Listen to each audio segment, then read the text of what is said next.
Hi, boys and girls. Yesterday for social studies, you drew a picture of what you see outside of your house. Now, some of you live in areas where you have other houses around you, or maybe you see businesses. And some of you might live out in the country where it's not as populated, meaning there aren't as many people, and so you might not see anything around you. Or maybe you can see a neighbor house. That's how it is where I live. I live way out in the country, but I can look across a field and past some trees and cows, and I can see some houses, but they're sort of far away. But that's my community. My road has several people that I know who are my neighbors, and they are my community where I live. You know, when somebody has a hard time or something bad happens, everybody helps each other out there. And that's the way communities work. It's people who work together and live near each other to, well, make a community work. Now, today, we're going to start with a little song, and it sounds like the song Twinkle, Twinkle, Little Star. If you look in your book on page 51, here's the book. Or here's the song. It's called This Is My Community. And it goes, this is where I live and play, work and shop most every day. Here's my home and here's my street. This is where my neighbors meet. Lots of people live near me. This is my community. When you turn to page 52, which is the next page, it looks like this. And this page is a vocabulary preview. Now, vocabulary is words. It's where you learn new words.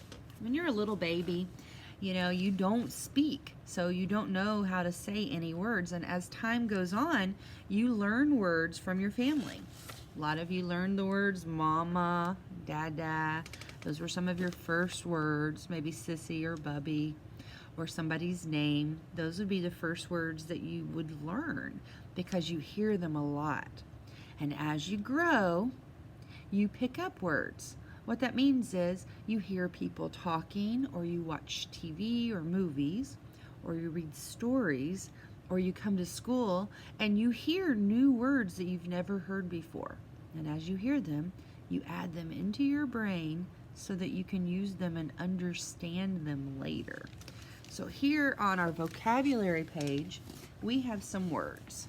The first word, you see a little boy and he's looking at a map, and that's the word, map. The next word is hill. A hill is land that goes like this. Then we have a mountain. Mountains are bigger than hills. They're the type of land that goes way up, almost touches the sky. Then we have the plain. A plain is a flat piece of land. When we talked about the Native Americans who hunted the buffalo and followed them around and lived in teepees, they lived on the plains, big, flat, grassy areas without a lot of trees. Here, river, and here shows a lake, a big body of water, a large amount of water is a lake. Not the ocean, but you know, fresh water that doesn't have salt in it. So when you look at this picture, it wants you to circle examples of these words in your picture. So, map, I can see that the man and the little girl are holding a map, or the boy, maybe he's a boy. Circle the map. Look for a hill. I see some hills here, so circle the hill. Look for a mountain. Mountains are here, so I'm going to circle the mountains. Plain, this is some flat area right here. I'm going to circle that. River, circle that. And lake, circle that. So I want you to go ahead and circle those examples. Now the next page says, where do we live? We live in neighborhoods. If you look at this picture, It shows you some different places that are in a neighborhood. A neighborhood is a small area where people live, okay? So, some things that you might find in your neighborhood. Houses. And if you look at this house, it has 5 Pine Street. That's the street address for this house. Now, if you call and order a sandwich or a pizza for delivery, they're going to ask you for your address. If you have an emergency and you need to call the police or the fire department, you'll want to know your address. It'd be a really good idea to ask your parents what your street address is. Your houses are on your street. So if you live on Main Street will be part of your address. But every house or business on that street has a number, and the numbers start at the low end and they go up. They're not always in order, but they will be, or they're not always like 1, 2, 3, 4, 5. They might be like 5 and 7 and 15.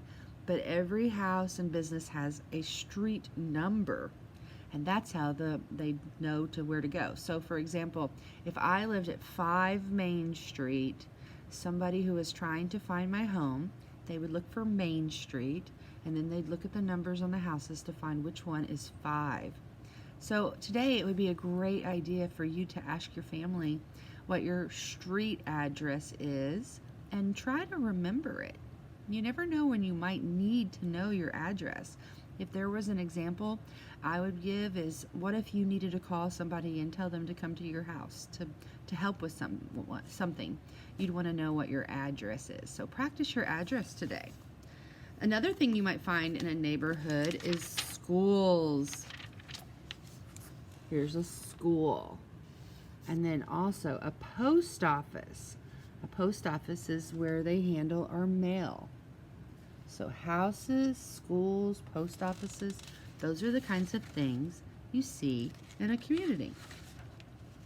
Now, if you turn to page 54, you'll see those same pictures again. A house, a school, and a post office. Down here we have letters, a couch, and school supplies. The directions say, draw a line from each place, the places are up here, to something you see there. So we got a house, a school, and a post office. Which of these things would I see there? Well, in a house, I would see a couch. So I draw a line from the house to the couch. Now I want you to finish. Which of these items goes to the post office? Which one would you see in a school? So go ahead and draw a line to the thing you would see there. Then take your bookmark, whatever you're using, and slide it into your page, and that way you're ready for tomorrow. Have a good day.